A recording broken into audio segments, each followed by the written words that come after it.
এশিয়ায় পাকিস্তানে এটা শুধু একটা সংস্থার জন্য।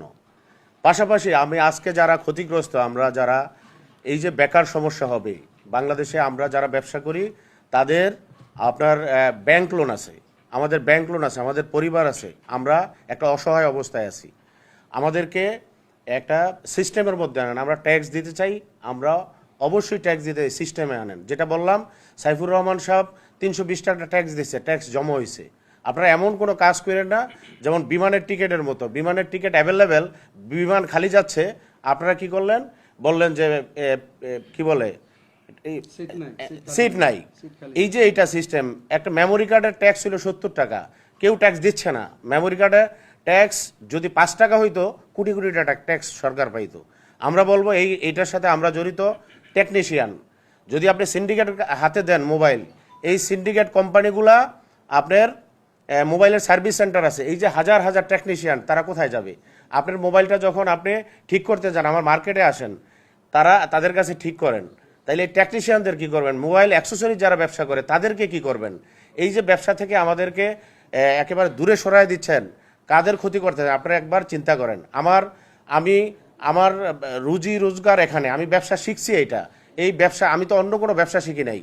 যদি আপনি বেকার করেন, আমাদের এই বাংলাদেশের যারা আমরা ব্যবসায়ী আছি, পর থেকে বেকার হব, এরপর ইয়াং জেনারেশন তারা কি করবে? বেকার হইলে বিভিন্ন অপকর্মের সাথে জড়িত হইব।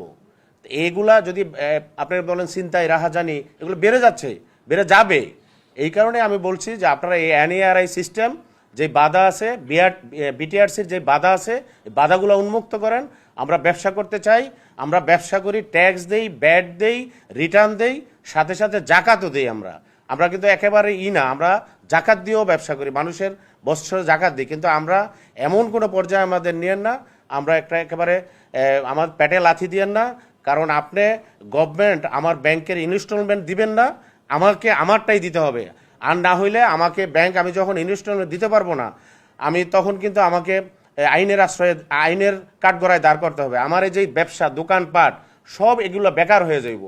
আপনারা যারা এই সিন্ডিকেট, যারা আজকে দেখেন এই যে এনএআরআই সিস্টেম, এই সিস্টেম কারা গভর্নমেন্ট চালু করতেছে, কিন্তু এটার টোটাল ইনস্টলমেন্টের টাকা কারা দিচ্ছে? টাকা দিচ্ছে এই 9টা কোম্পানি। আপনি জানবেন এটা ওপেন 11 কোটি টাকা, 11 কোটি 40 লাখ টাকা এই সিস্টেমের টাকা দিছে হইলো আপনার এই মোবাইল এই কোম্পানিগুলা। কেন গভর্নমেন্টের কি টাকা নাই? বিটিআরসির টাকা নাই? আমরা কেন একজনের টাকা নিয়ে আমরা এই কাজ করতে যাব? আমরা কেন এই লক্ষ লক্ষ লোকের আমরা বেকার বানাবো? আপনাদের এই ইস্যুগুলা বিটিআরসি আমাদেরকে শুভঙ্করের ফাঁকি দিচ্ছে।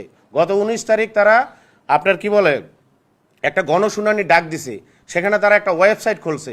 এই ওয়েবসাইটের মধ্যে মাত্র 5 মিনিট খোলা রাখছে যাতে গণশুনানিতে মানুষ রেজিস্টার করতে পারে, কিন্তু আদৌ তারা সেই আমাদেরকে জনগণের জন্য ওপেন রাখে নাই। আমরা রেজিস্টার, আমরা কি বলে ওই মানে ওখানে যাওয়ার জন্য যেই রেজিস্টার্ড হইতে হয় সেটা আমাদেরকে দেয় নাই। পাবলিক গণশুনানি মানে এগুলো হলো শুভঙ্করের ফাঁকি, তাদের ইচ্ছা। বিশেষ করে আমি বলবো যে আজকে আমাদের চিফ অ্যাডভাইজারের সহকারী, যিনি ডাক ও টেলিযোগাযোগ মন্ত্রণালয় আছে, তার যে মনের ইচ্ছা, তার বন্ধুকে সহযোগিতা করবে, যেটা আইটেল ইন্টেল যে মালিক, কি জানি ওনার নাম রেজওয়ান সাহেব। ওই রেজওয়ান সাহেব তার ডাক ও টেলিযোগাযোগ মন্ত্রণালয়ের সহ দায়িত্বে যিনি আছে, তার বন্ধুকে খুশি করার জন্য এগুলো করছে। আর এই যে লক্ষ লক্ষ বেকার, এই যে মানুষের যে আহাজারি, এগুলা কি হইবে ভবিষ্যতে, এটা তারা এখনো উপলব্ধি করে না। যখন তাদের সুরসুরি পড়ে তখন তারা এটা, যখন আমরা কালকে ডিবি অফিসে গেছি তখন তারা বুঝছে এটা কি জিনিস। আমরা বলতে চাই যে বাংলাদেশের এই যে ব্যবসায়ীরা, যখন আপনারা বাধ্য করেন না রাস্তায় নামতে, আমরা যখন রাস্তায় নামবো আপনারা মানে টের পাবেন তখন যে বাংলাদেশে কি ঘটে যাচ্ছে। একটা ছোট্ট ইস্যুতে ফ্যাসিস্ট সরকার কিন্তু পতন হয়েছে, কিন্তু আমাদের এইটা ছোট্ট বললেন না, আমরা 30 ঊর্ধ্ব লোকজন এখানে ব্যবসা করি, আমাদের সবচেয়ে মেধাবী লোকগুলো এখানে ব্যবসা বাণিজ্য করি। আমাদেরকে আপনারা রাস্তায় নামেন না, আমরা যে কোনো পরিস্থিতি, যে কোনো অবস্থায় আমরা কিন্তু যে কোনো কঠোর সিদ্ধান্ত নিতে বাধ্য হবে। আসসালামু আলাইকুম। আপনারা মানুষের বিবেক, আপনারা সমাজের চোখ, আপনারা এই সত্যকে উপস্থাপন করবেন, এই আশা রেখে আমি আমার কথা